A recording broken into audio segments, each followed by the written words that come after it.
¿Qué tal amigos del Círculo de Cine? Miguel Contreras Torres.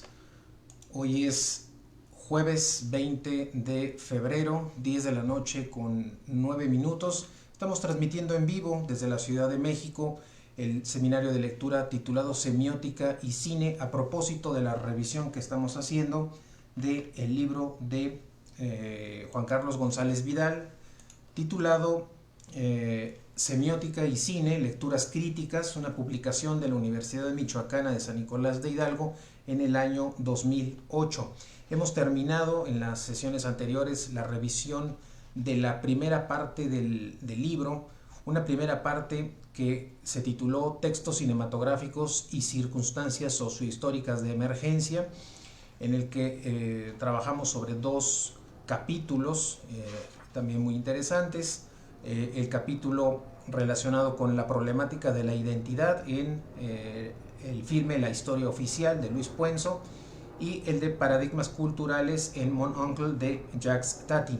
Ahora vamos a iniciar la revisión de la segunda parte del libro, que se titula Cine y canciones populares, procesos de codificación, y vamos a iniciar con la revisión del capítulo tercero, titulado Por una cabeza, intertextualización y procesos de codificación en textos cinematográficos.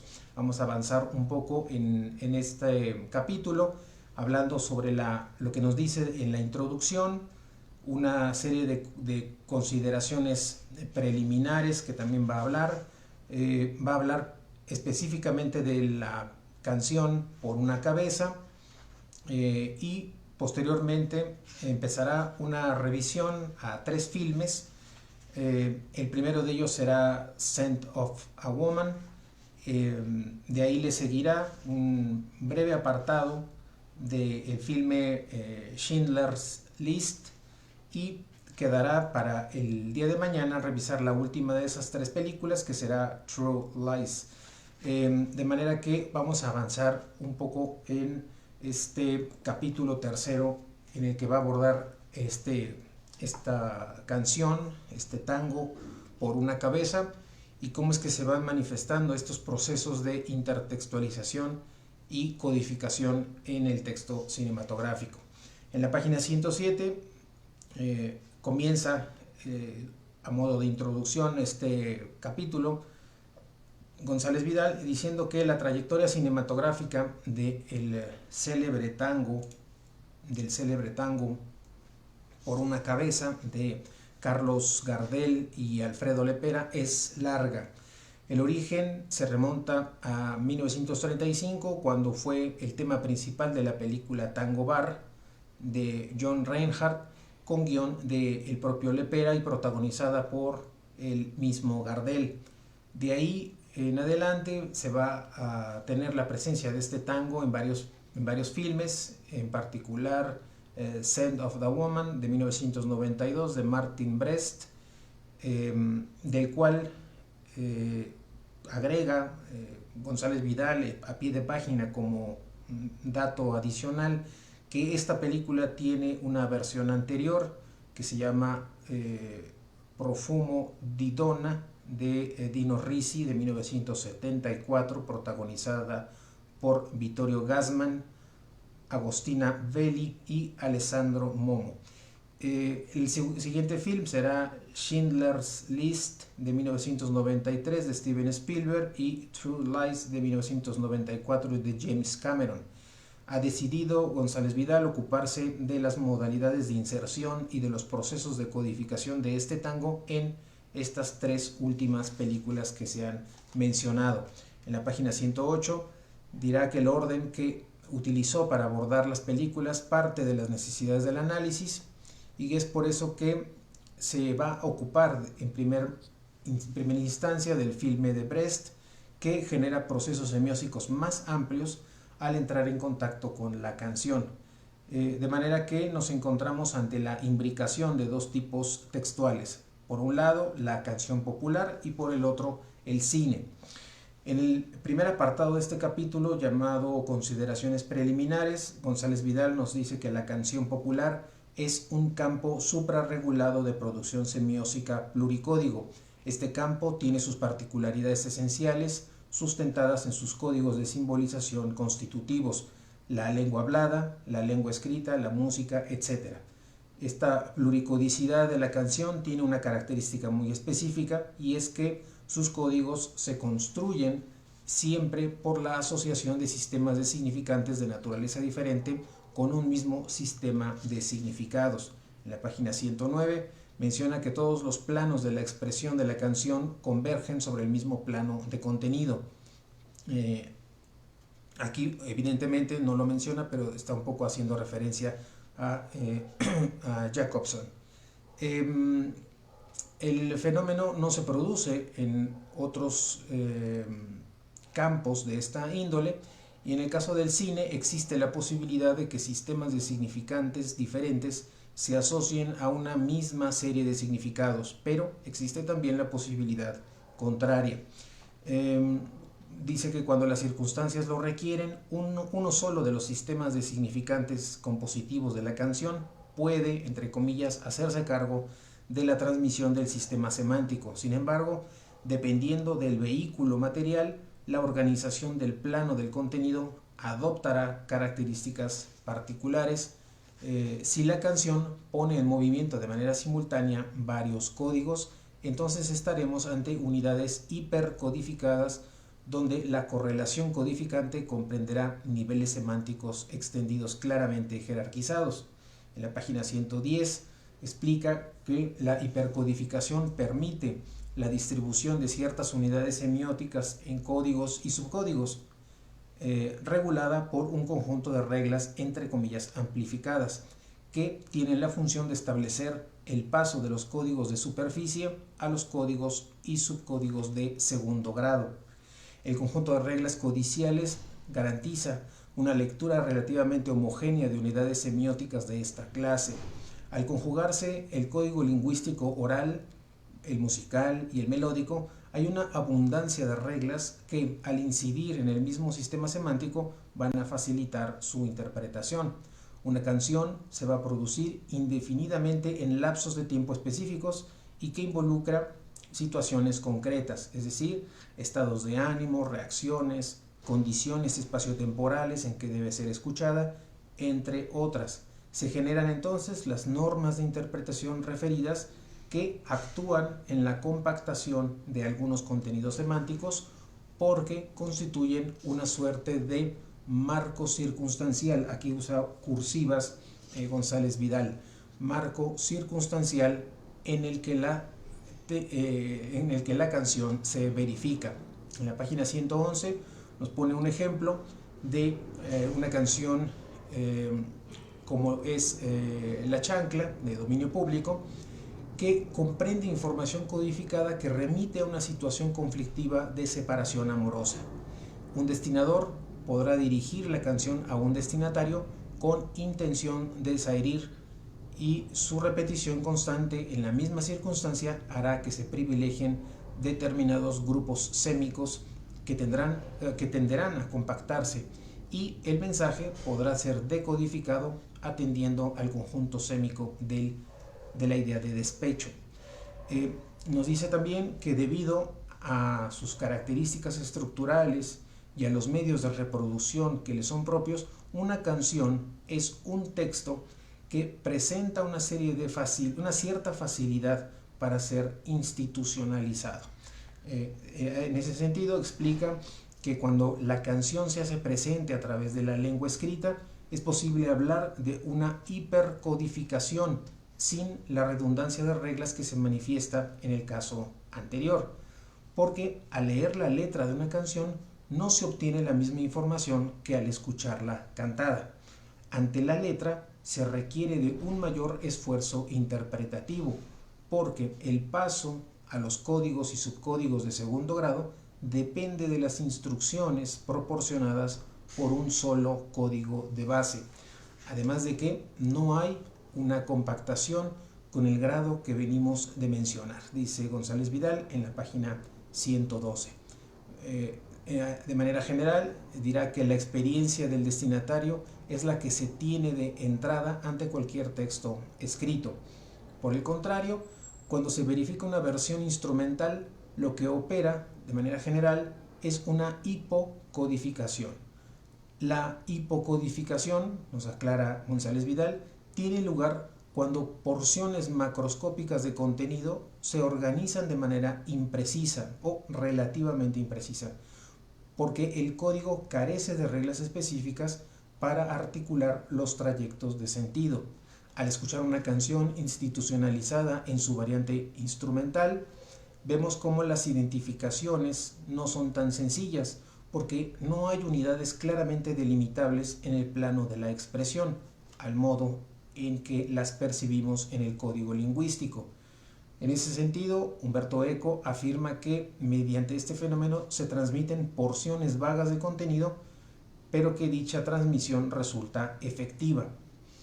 En una versión instrumental, continúa González Vidal, la codificación adquiere un carácter genérico en virtud de la exclusión de otros sistemas correspondientes al plano de la expresión, con lo que se reducen por ello las instrucciones de interpretación. En la página 113 menciona que tiene lugar esto, en ese sentido, un movimiento que va de la hiper a la hipocodificación.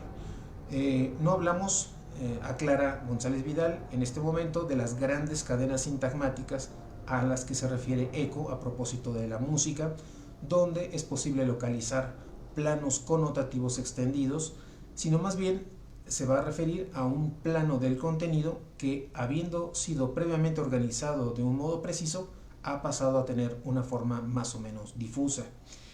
Finaliza este apartado diciendo que el análisis que va a emprender González Vidal en este capítulo tiene como base la relación intertextual entre el tango por una cabeza y las películas Scent of a Woman, Schindler's List y True Lies.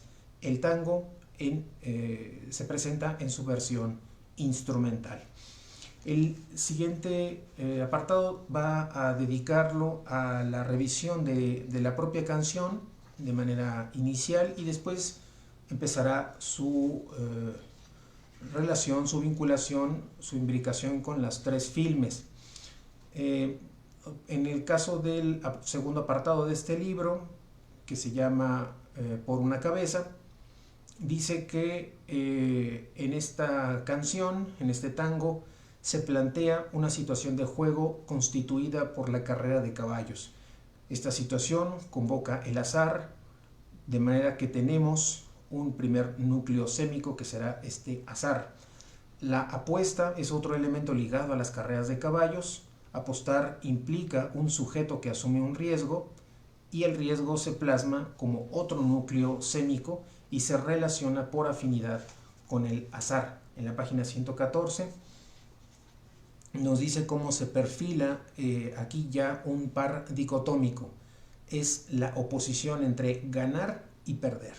El sintagma por una cabeza es un registro discursivo que pertenece a la jerga de este juego y se aplica cuando se gana o se pierde por una diferencia mínima. El sujeto que juega está a la búsqueda de un objeto, el triunfo. Ese es su objeto, el triunfo, ganar. Y tal búsqueda se halla regulada por el azar. El rol actorial del jugador en el tango trasciende esta situación restringida porque desempeña la misma función en lo que concierne a la conquista amorosa. La conquista es concebida también como juego que implica un riesgo.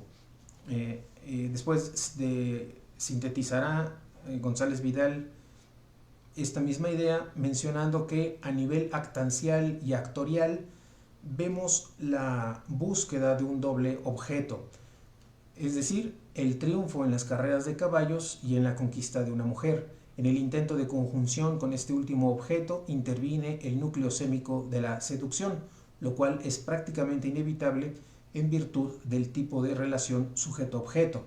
Y cita un fragmento de el tango.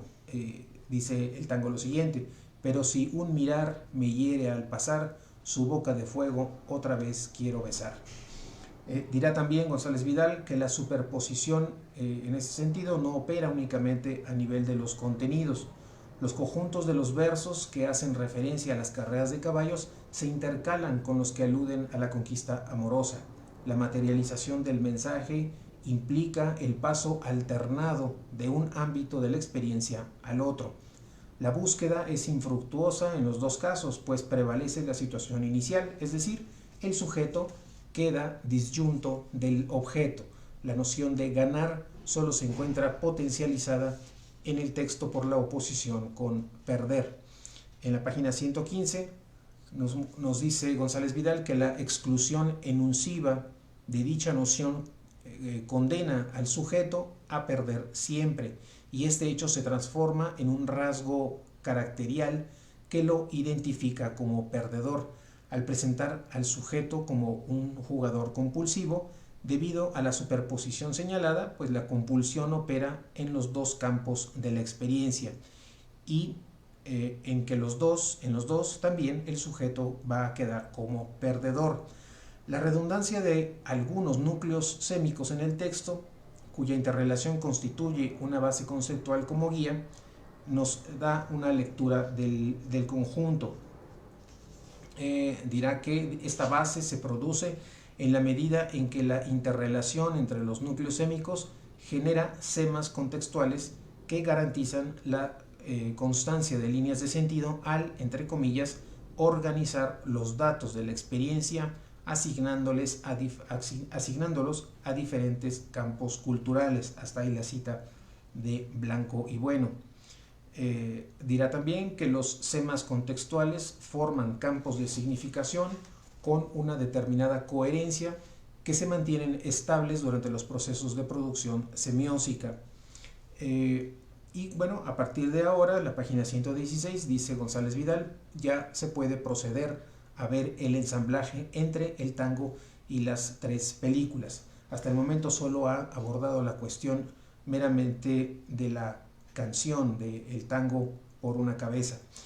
El siguiente apartado, el tercero, en donde ya va a abordar la primera de las tres películas y dos que vamos a comentar solamente el día de hoy, es en primer lugar Scent of a Woman, y nos dirá que el tango en esta película se inserta en la escena 9, en la llamada lección de tango, en que el teniente coronel Frank Slade, interpretado por Al Pacino, va a bailar con Donna, interpretada por Gabriel Anwar, en un restaurante. En la secuencia del restaurante, previa al baile, se plantea una situación de conquista. Al inicio se encuentran conversando el teniente coronel Frank Slade y su guía, Charles Sims, interpretado por Chris O'Donnell, y Slade percibe la fragancia de una muchacha que está en otra mesa, y inmediatamente la conversación se va a centrar en ella. La muchacha se convierte en objeto de interés para el militar.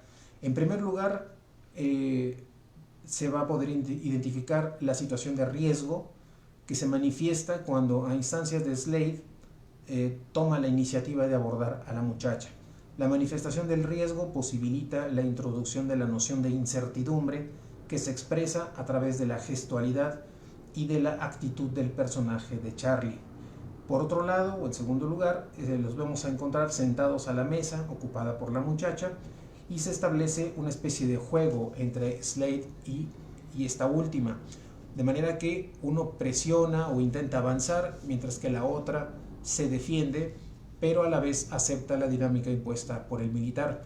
Aquí localizamos, dice González Vidal en la página 117, un núcleo sémico, el núcleo sémico de la seducción. Más evidente estará en el momento del baile. El rol actorial del militar es el del jugador que se arriesga, y se plantea aquí la dicotomía entre ganar o perder, que depende de la aceptación o el rechazo. De esta manera va a quedar conformada una situación inicial muy similar a la del tango, a lo que plantea el tango. A continuación va González Vidal a presentarnos un párrafo sumamente importante a nivel teórico, que es importante tener en cuenta. Nos dice, en ese sentido, va a abordar la cuestión de esta relación del texto y el intertexto, la el tema de la tensión dialéctica y, por supuesto, cómo están implicados tanto el plano del contenido como el plano de la expresión y de la relación intertextual. Vamos a ver entonces de manera un poco más lenta qué nos dice González Vidal en este último párrafo de la página 117 que voy a leer de manera textual. En el momento en el que un texto entra a formar parte de otro sistema semiótico y que se convierte en intertexto, no permanece inalterado. Se opone a las coerciones formales del texto englobante que intentan transformarlo. El intertexto, por su lado, trata de evitar la transformación, con lo que se genera una tensión dialéctica que repercute en la producción de sentido. Las transformaciones inmediatas operan en el plano del contenido. Cuando un texto o un fragmento de texto se inserta en otro, este último pertinentiza la materia significante que le es necesaria para el proceso de codificación. Hay ocasiones en que las transformaciones van más lejos y afectan también el plano de la expresión. Pero en todos los casos, para que exista la relación intertextual, el texto precedente debe ser reconocible. En el momento en el que la transformación es tal que impide su reconocibilidad, no se puede hablar de intertexto. Pues aquí lo que González Vidal nos está mencionando pues es esta relación en el que un texto forma parte de otro sistema y ese formar parte de otro sistema semiótico es lo que se le va a denominar intertexto. Este intertexto, al estar asumido en otro sistema, siempre intentará evitar que sus características se cambien, se transformen. Y esto va a generar una tensión. Esto le llama a González Vidal aquí tensión dialéctica. Y esta tensión dialéctica, que es esta forma en la que este texto que está formando parte de otro sistema se resiste a ser modificado, repercute en la manera en cómo el sentido de ese mismo texto produce, ¿no? Vemos entonces que estos cambios que inevitablemente este texto que está dentro de otro sistema, a pesar de esta resistencia a transformarse y de la tensión que se genera, va a producir transformaciones, no solamente en el plano del contenido, en el sentido de que se vuelve pertinente la materia significante en ese proceso de su propia codificación, sino también en el plano de la expresión, ¿no? Y que solamente podremos hablar de una relación intertextual cuando podemos reconocer en el texto anterior sus características. Pero ya en el momento en el que la transformación es tan grande, tan importante, que se ha de alguna manera ese texto ha cedido a la tensión dialéctica y se ha transformado de manera que ya no se le puede reconocer en su carácter primigenio, es ahí en donde ya no se puede hablar como tal de un intertexto. Entonces, esas son como las aclaraciones que presenta aquí González Vidal, importantes en esta página 117.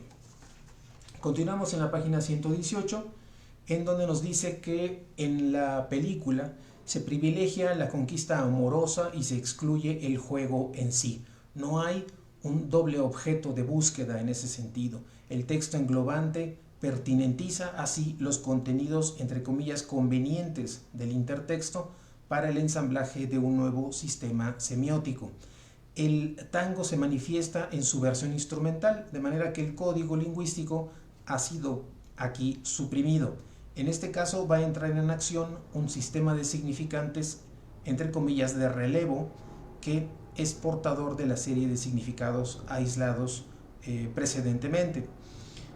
Ahora González Vidal se va a enfocar en la caracterización actorial del protagonista del filme. Se trata de Frank Slade, quien se muestra como un jugador. Entre sus atributos vamos a encontrar la asunción de riesgos, y a lo largo de la diégesis se va a ir construyendo la imagen de Slade como un individuo que concibe la vida como un juego.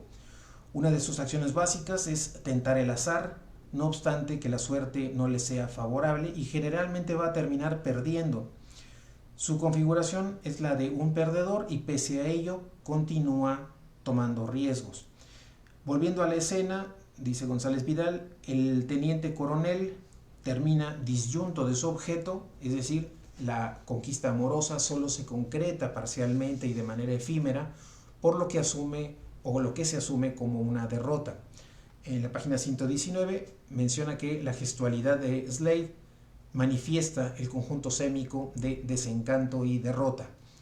La caracterización de este actor corresponde con la que se proporciona en el tango. Esta caracterización explica la manifestación de un elemento discordante en el teniente coronel, que es el cabello. Aquí se trata de un militar de carrera retirado que traslada prácticas de su institución a la vida civil, pero lleva el cabello largo, que es algo opuesto a como lo hacen los militares. González Vidal explica que lo que ha ocurrido aquí es que en la representación del militar se ha superpuesto la representación del jugador pasional, lo que ha dado lugar entonces a esta imbricación semiótica, es decir, un militar con pelo largo, ¿no? De hecho dirá que se ha recurrido a una retórica a nivel de la imagen para la construcción del aspecto físico del protagonista. Nos dice que González Vidal que debe quedar claro que el tango de Gardel y Lepera es el que nos proporciona una pista importante para hacer esta interpretación acerca de la imbricación. La correspondencia entre la configuración de ambos actores, el del tango y el de la película, no es total. Al final de la película, Slade va a modificar tanto su rol actancial como su configuración.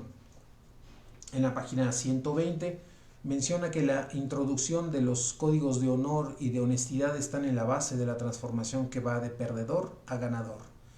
El respeto por dichos códigos es lo que romperá la cadena de derrotas.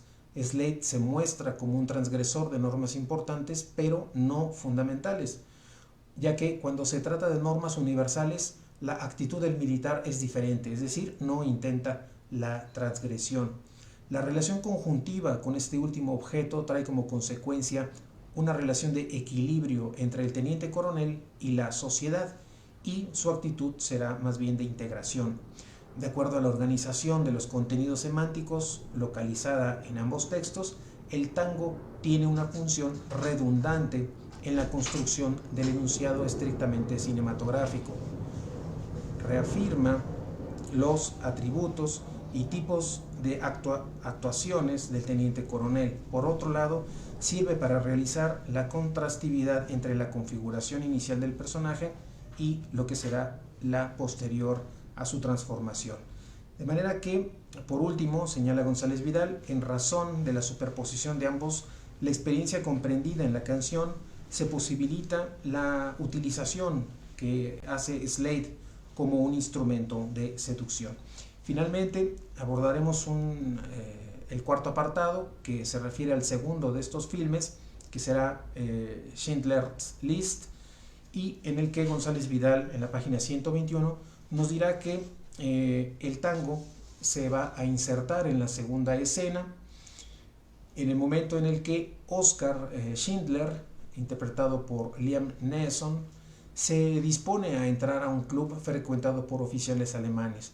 Por su función, este lugar va a ser ajeno a Schindler y desde este momento se va a plantear una situación de riesgo asumido y se va a involucrar el opósito éxito-fracaso que mediante una hiponimia es posible comprender la oposición entre ganar y perder. Dirá que el protagonista intenta y logra establecer contacto con un oficial nazi de alto rango para luego conseguir ser incluido en el grupo de oficiales. Aquí la caracterización de este personaje no corresponde en nada con la de los protagonistas de los textos precedentes, salvo por supuesto de que se trata también de un individuo que también está asumiendo riesgos y que se presenta como un ganador.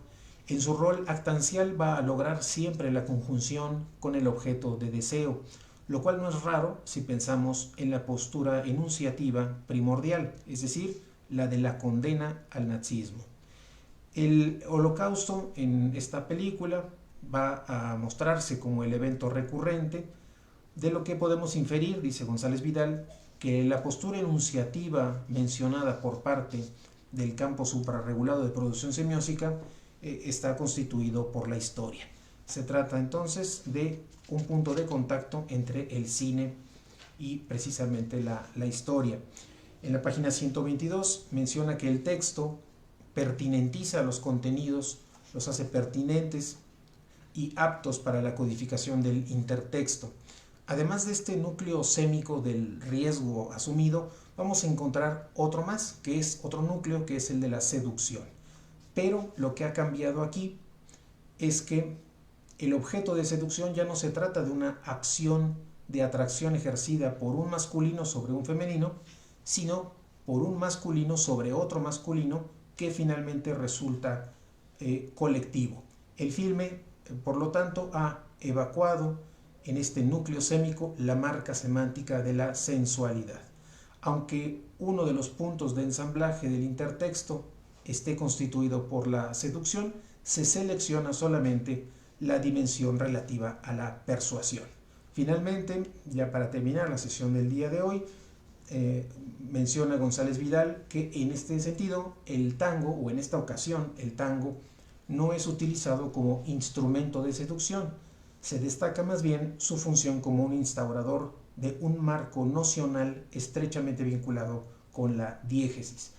Lo que quiere mostrar González Vidal es que la complejidad de codificación en este filme es menor que en la película precedente titulada Scent of a Woman.